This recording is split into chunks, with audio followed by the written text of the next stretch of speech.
민수기 31장, 36장을 맡은 서혜진, 전유림, 황예영, 위정은입니다. 민수기 마지막 조여가지고 2월까지 오는데 시간이 후루룩 지났네요. 그래서 일단은 31장이랑 36장 한 번에 보기로 하겠습니다. 이거 만지면 안 되죠. 자, 일단 먼저 31장에 미디안 전쟁에 대해서 다루고 있고, 그 다음 32장에 요단 동편의 첫 분배가 시작됩니다. 그 다음 33장에 지금까지 민수기에서 다뤘던 여정을 회상하는 장이 나오고요. 그 다음 34장에 영토 경계를 알려주시고 분배를 진행합니다.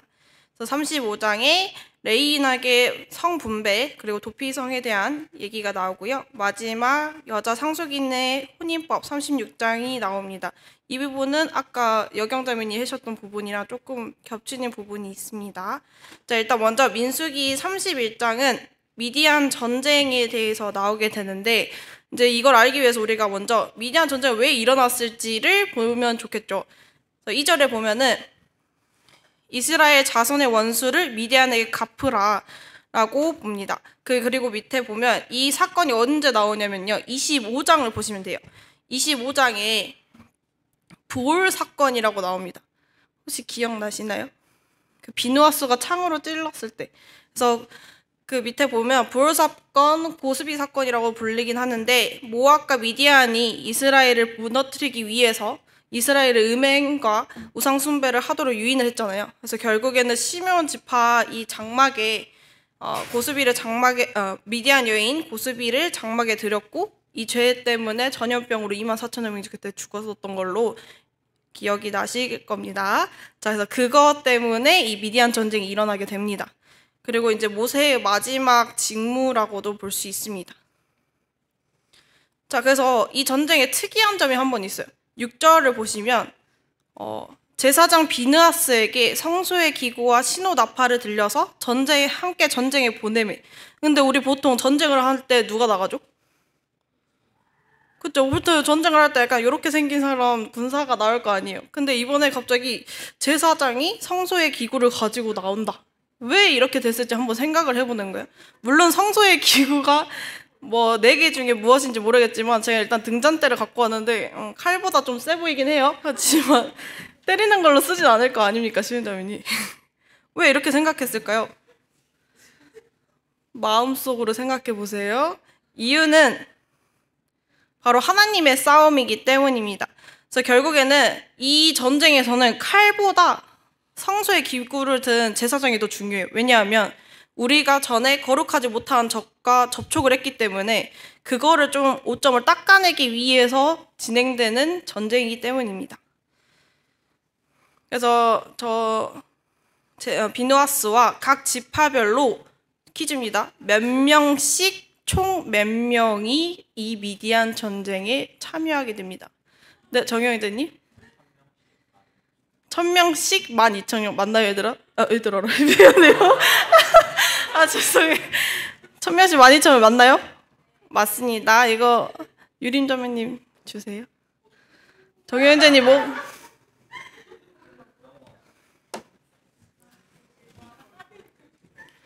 다 읽어 오셨잖아요. 자, 그래서 결국에는 미디안 전쟁에 승리를 했고요. 전쟁 이후에 이제 3가지 결과가 나옵니다. 일단은 미디안 남자 왕들은 다 죽였어요. 그리고 군인들은 부녀와 아이들을 포로로 잡았어요. 그래서 2번째, 발람이라는 인물이 죽게 됩니다. 그래서 3번째, 군사들이 청결의식을 하는데 어떤 것인지 한번 보도록 하겠습니다. 자, 일단 왕들을 죽이고 남자도 죽였는데 부녀들을 다 살려주었어요. 그래서 모세가 15절에 보시면 왜 여자들 다 살려두었느냐 라고 질책을 합니다. 왜 이것에 대해서 질책했을까요? 답이 안 나오겠죠. 생각하시면 그 부올 사건에서 기혼 여자들은 부올 사건에서 음행을 한 사람이기 때문에 그들을 다 죽여서 그 전에 있던 악의 세력을 근절시켜야만 또 다른 부올 사건을 일으키지 않기 때문에 그런 말을 했습니다. 자, 그 다음에 발람이라는 인물이 나오는데요. 발람 혹시 맡았던 조 있었던 것 같은데? 인기네 종가요? 발람은 결국에 그 낙이 관련돼 가지고 모압의 왕 발람에게 저주를 내리려고 했으나 이 발람이 저주를 내릴 수 없다는 걸 확인하고 축복을 내렸던 사람이에요. 근데 갑자기 미디안 전쟁이 이 8절에 발람을 죽였다라고 나옵니다. 왜 그랬을까요? 축복 내린 사람이잖아요. 왜 죽였을까요? 네? 16절에 보시면 힌트가 나와 있습니다. 16절에 보시면 힌트가 나와 있어요. 16절. 자, 읽어보셨죠? 16절에 보시면 여러분, 발람의 꾀에 따라서 사실 불호사건이 일어난 거예요. 그러니까 발람이 저주하려고 했는데 실패했잖아요. 그래서 축복을 3번 내렸는데 가기 전에 발락한테 말합니다. 모압의 왕 발락한테 힌트를 주겠다. 이스라엘을 넘어뜨릴 수 있는 힌트를 막 이런 식으로 축제해서 음행이랑 우상숭배를 할 수 있는 힌트를 준 거예요. 그래서 결국에 이 불호사건은 발람의 꾀에 따라서 일어났기 때문에 발람은 죽게 됩니다. 그다음 이제 군사들이 가지고 온 것에 대해서 청결 의식을 갖게 됩니다. 이유는요. 일단 결국에 민수기는 어디 들어가기 전 단계예요, 여러분? 가나안 땅 들어가기 전 단계죠. 그래서 가나안 땅 들어가기 전에 모든 더러움을 철저하게 정결케 했어야 됐어요. 그래서 어떻게 하냐면 첫 번째, 일단 살인자와 죽임을 당한 시체를 만진 사람은 셋째 날과 일곱째 날에 몸을 깨끗하게 했어야 됩니다. 자, 여기서 문제. 셋째 날과 일곱째 날, 즉 3과 7의 의미에 대해서 임기영재님네 조가 발표했을 때 나왔는데 기억나는 사람 있을까요? 일단 7은 알죠? 3은 뭐였을까요? 네, 죄를 깨닫는 시간이요? 약간 비슷한 느낌이긴 한데 한번 볼게요. 3은 회복의 시작이라는 뜻이라고 우리가 그때 배웠어요. 그 다음에 7은 완전함이라는 뜻으로 배웠습니다. 그래서 여기서 또 복습이 나옵니다. 자, 그 다음에 두 번째, 그 불에 견딜 만한 모든 거는 불을 진하게 했고요. 물로 그것을 정결케 하는 것이 나옵니다. 그래서 물은 이거 아시죠? 제가 굉장히 좋아했던 게임인데 물은 정결의 불을 뜻하고요. 불은 심판의 불을 뜻하게 됩니다. 세 번째, 일곱째 날에 똑같이 7이라는 숫자 나와서 옷을 빨아서 깨끗하게 와라. 그래서 결국에는 과거의 악한 것은 심판을 받지 않고선 통과할 수 없고 정결해야만 가나안 땅에 들어갈 수 있었습니다. 자, 이제 두 번째 퀴즈입니다. 이거 찍으시면 돼요.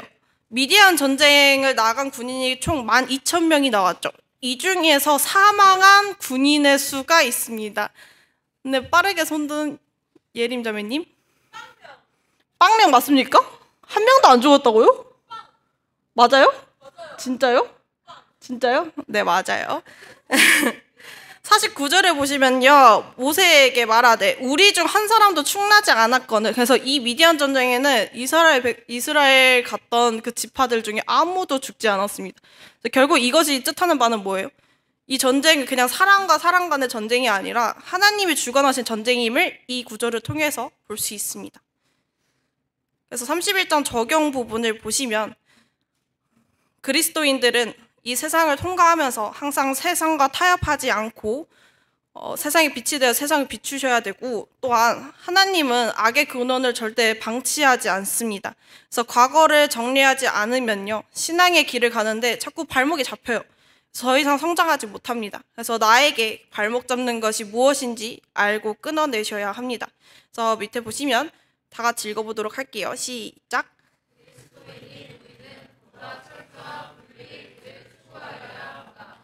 그래서 이렇게 볼 수 있습니다. 그 다음에 32장에 첫 분배가 나오게 됩니다. 요단 동쪽 땅입니다. 가나안 땅은 요단 동쪽 땅일까요? 요단 서쪽 땅일까요? 서쪽 땅이죠. 근데 여기 요단 동쪽이에요. 그래서 제가 르우벤 지파와 갓 지파의 마음을 좀 이해하고자, 여러분 지금은 다이어트를 한다고 생각하세요. 일단은 첫째 날 샐러드, 둘째 날 샐러드, 셋째 날 샐러드, 넷째 날 샐러드만 먹다가 갑자기 이제 한 30년 동안 계속 샐러드 먹다가 갑자기 이게 나왔어. 없어졌어. 갑자기 피자가 나왔어. 눈이 돌아가요, 안 돌아가요? 눈이 돌아가죠. 이들도 마찬가지였습니다. 이 밑에서 이제 요단 동편 들어가고 있는데 계속 사막 같은 곳에서 살았을 거 아니야. 사막 같은 곳에 살다가 가나안 땅 아직 도착 안 했어. 안 했는데 살짝 보니까 완전 초원이야. 눈 돌아가요, 안 돌아가요? 눈이 돌아가 버린 거야. 나 어디 안 갔는데? 가나안 땅까지 안 갔는데 이미 벌써 눈이 돌아갔어. 그래서 이제 르우벤과 갓 지파가 군침이 싹 도는 거야. 그래서 왜냐면 르우벤과 갓 지파는 가축대가 너무 많았거든요. 그래서 우리 요단강을 건너지 않게 해줘라. 나 여기가 너무 마음에 든다. 나 여기서 잘 살 수 있을 것 같아. 그래가지고 모세가 화냈어요, 안 냈어? 화냈죠. 너 지금 가데스 바네아 사건 기억 안 나? 우리 정탐꾼 12명 보냈다가 10명 안 갖고 가고 우리 지금 40년 동안 광야 생활했는데 너 똑같이 그렇게 할래? 약간 이런 식으로 타박을 합니다. 그래서 약간 르우벤과 갓지파가 살짝 잠깐만요, 잠시만요. 뭐라 하지 마세요. 약간 대신에 가나안 땅 차지할 때 우리가 앞장설게요. 그래서 차지할 때까지 저희가 요단 동편까지 안 갈게요. 차지하고 나서 그 다음 돌아가겠습니다 라고 얘기를 합니다. 그래서 모세가 오케이 콜 했고요. 그 다음에 대신에 너희가 가나안 땅 차지하기 전에 도망가 버리면 너희 죄가 너희를 찾아낼 것이다. 이거 유명한 구절이죠. 라고 얘기를 합니다. 그래서 르우벤과 갓지파는 주의 종들인 우리는 주의 명령대로 무장하고 건너서 싸우겠다라고 대답을 합니다. 근데 여러분 분배할 때 지금 여기서 르우벤과 갓지파만 얘기하는데 갑자기 좀 므낫세 지파가 좀 끼어듭니다.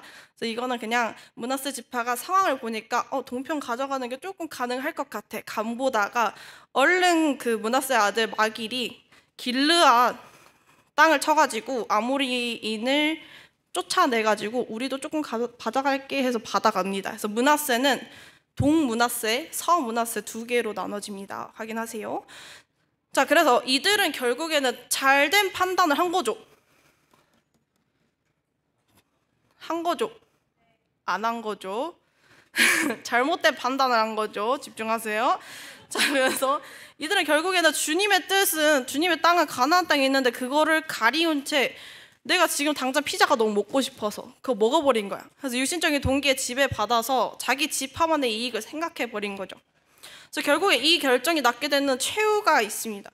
자, 일단 첫 번째, 거리상으로 요단강을 기점으로 떨어지게 됐으니 지리상으로 멀면 연합이 쉬워요, 안 쉬워요? 어렵죠. 어렵기 때문에 연합이 다른 지파들과 연합이 어렵게 되고요. 그 다음 두 번째, 요단 동편 지파와 서편 지파가 서로 죽이는 사건도 나옵니다. 사사기에 보시면 요단 동편에 입다라는 친구가 있는데 친구란다, 죄송해요. 학교에서 하던 말이 자꾸 나. 입다라는 사람이 요단강에 이렇게 가가지고 에브라임 요단 서편이랑 좀 갈등이 있었어요. 그래서 쉽볼레라고 발음을 해발라. 근데 이제 막 사람들이 쉽볼레 이렇게 발음해버리면 죽였어요. 왜? 언어가 다르니까. 그러니까 이런 식으로 서로 죽이는 사건, 안타까운 사건도 생기기도 하고요. 그 다음에 세 번째, 동편 쪽은 옆에 보시면 아모리 족속이랑 모압, 아람 등 굉장히 외부 세력의 위험에 노출되어 있습니다. 노출되면 도와줘야 되겠죠. 근데 도와주려고 했는데 연합이 어렵게 돼. 그런 경우가 있고요. 그 다음에 또한 그들은 단을 쌓기도 합니다.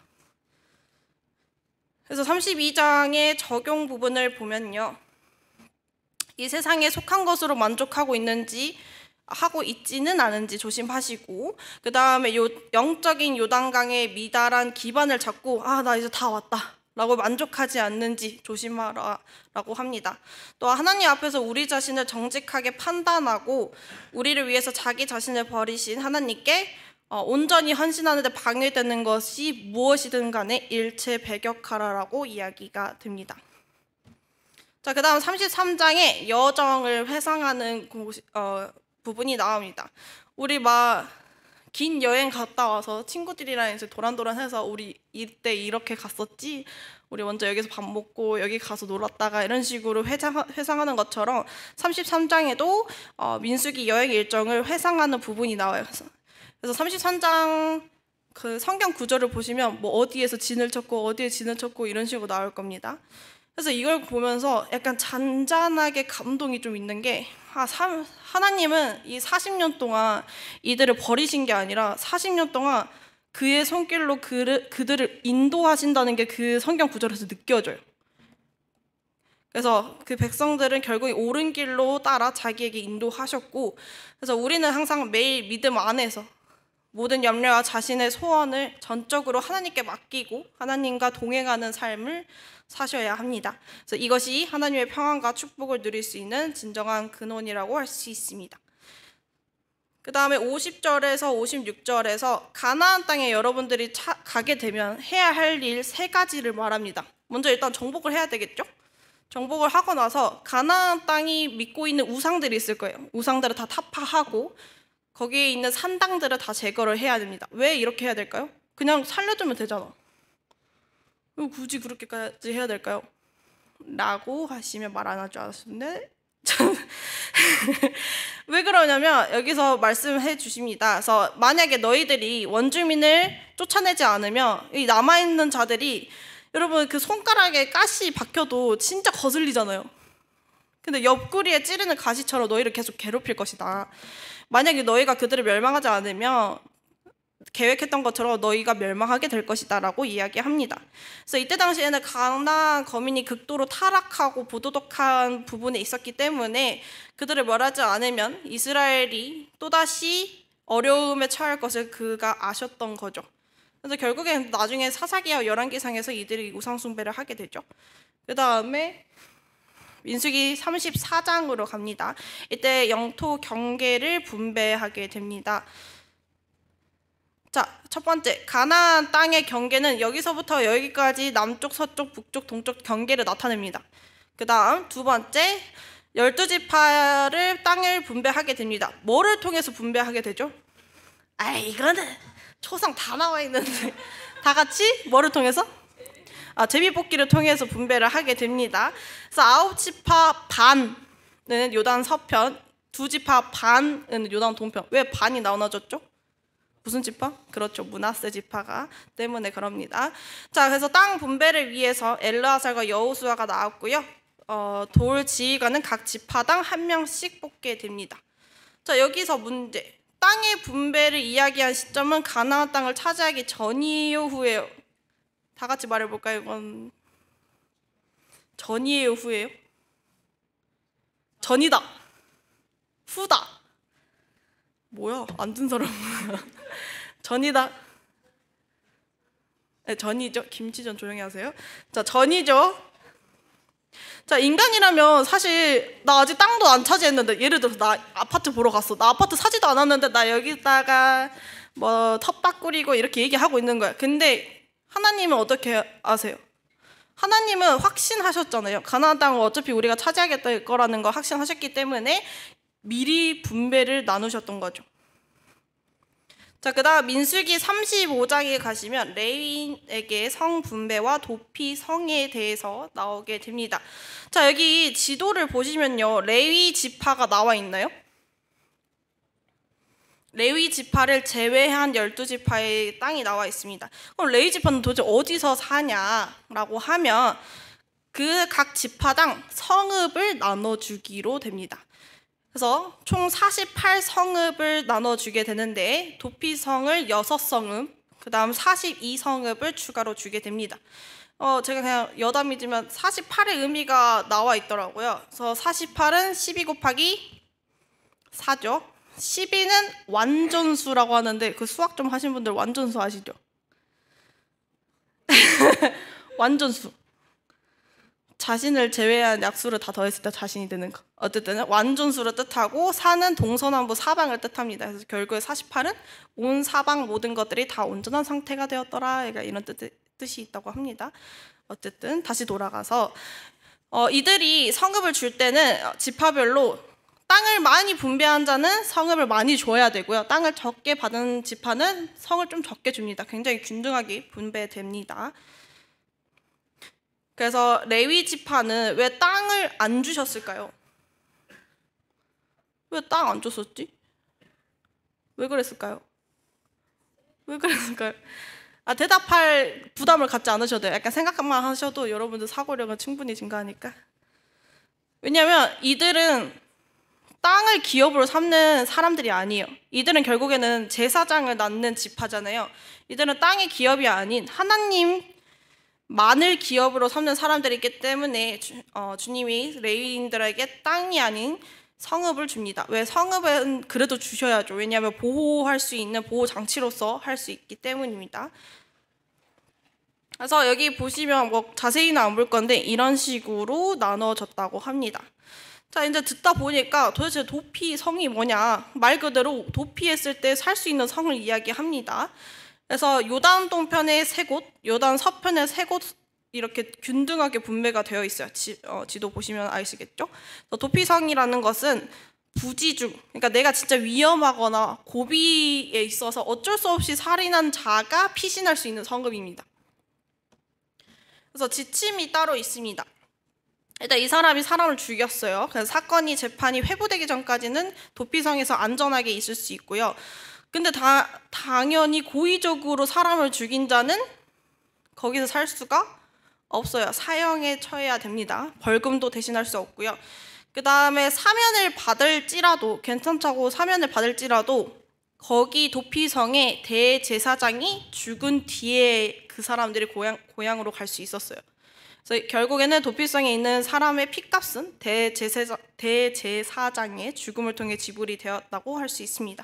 그래서 민수기 35장 33절에는 이런 식으로 나옵니다. 그래서 너희가 이런 식으로 너희의 땅을 더럽히지 말라. 고의적으로 살인한 자는 죽여라 라는 뜻이고요. 그래서 나 여호와가 이스라엘 백성 가운데 살고 있다 라고 말씀하십니다. 그래서 35장 적용 파트 보도록 하겠습니다. 여기 한번 다 같이 읽어보도록 하겠습니다. 시작.